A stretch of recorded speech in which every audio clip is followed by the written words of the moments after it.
no? Kagaya, kagaya po ng mga vloggers nila, mga kababayan. Yung mga vloggers po nila, paulit-ulit na sinasabi, matapang kami, amin ang katotohanan, kami ang nakakaalam ng katotohanan. Bakit hindi pumunta sa Kongreso? No? Bakit hindi ninyo ipinagtanggol yung inyong sarili doon? Kung ako ho, mga bossing, no, kasi may nababanggit tayo kay Marcoleta, na sinungaling si Marcoleta. No?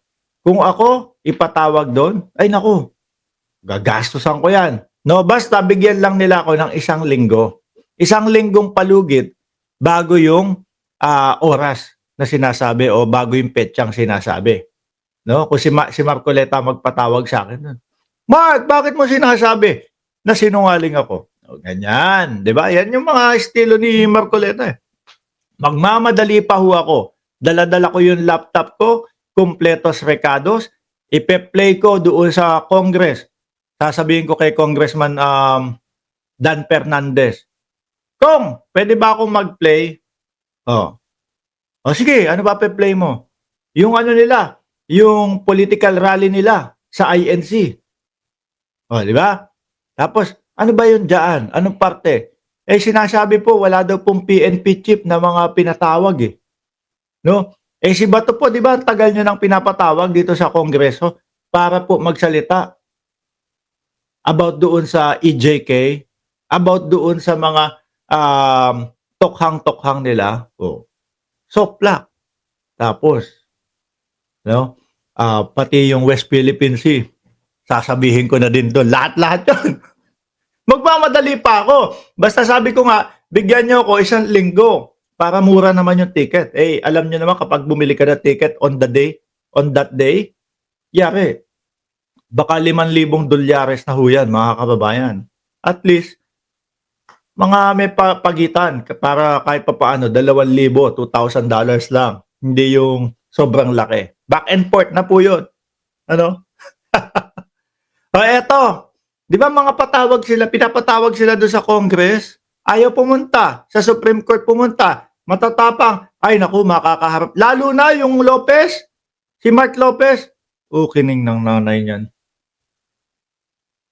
Mga bossing, pupunta kami. Magkakaharap na kami ni Fernandez. Magkakaharap na kami ni, ano pangalan nun?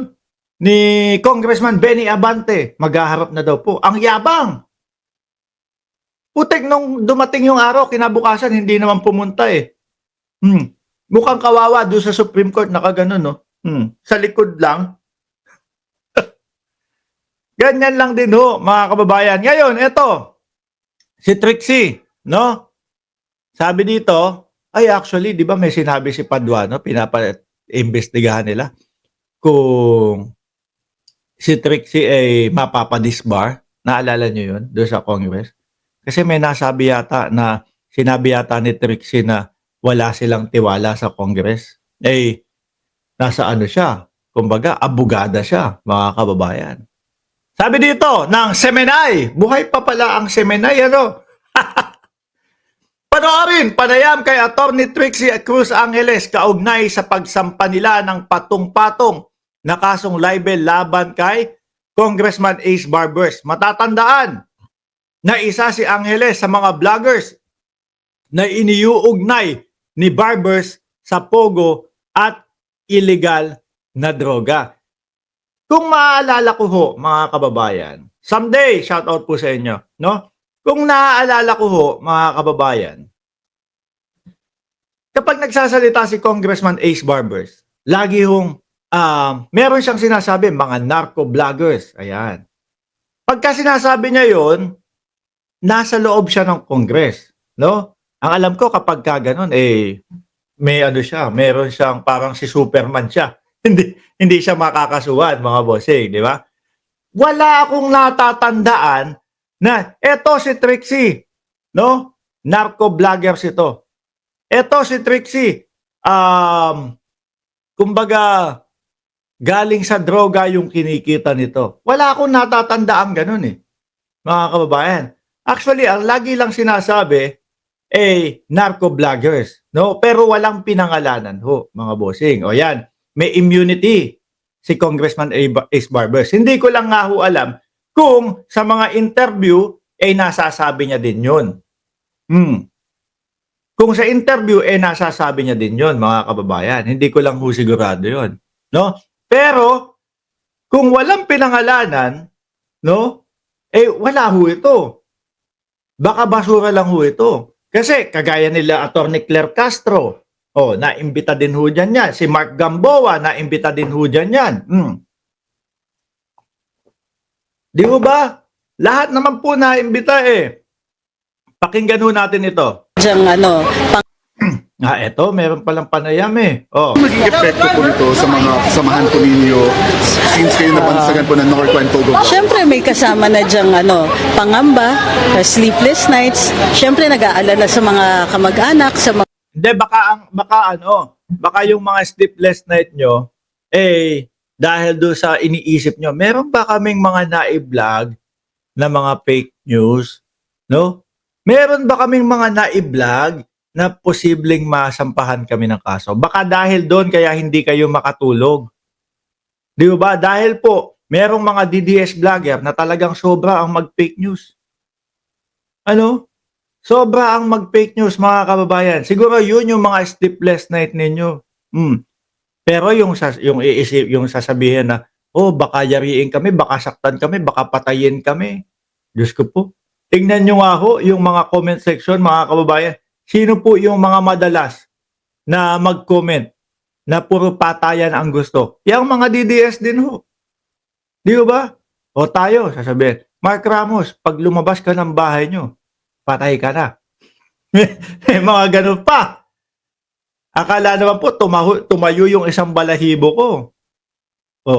Alam nyo, bago kami kagayan to, bago kami pumunta sa mundo ng vlogging, lalo na politika, alam na namin sa sarili namin yan. Sabi ko nga kung uuwi ako ng Pilipinas, kahit pa paano, may mga kasama ako palagi. No? Hindi tayo pa iisa. Yung sinasabi ho nila, baka mapersilapid ka.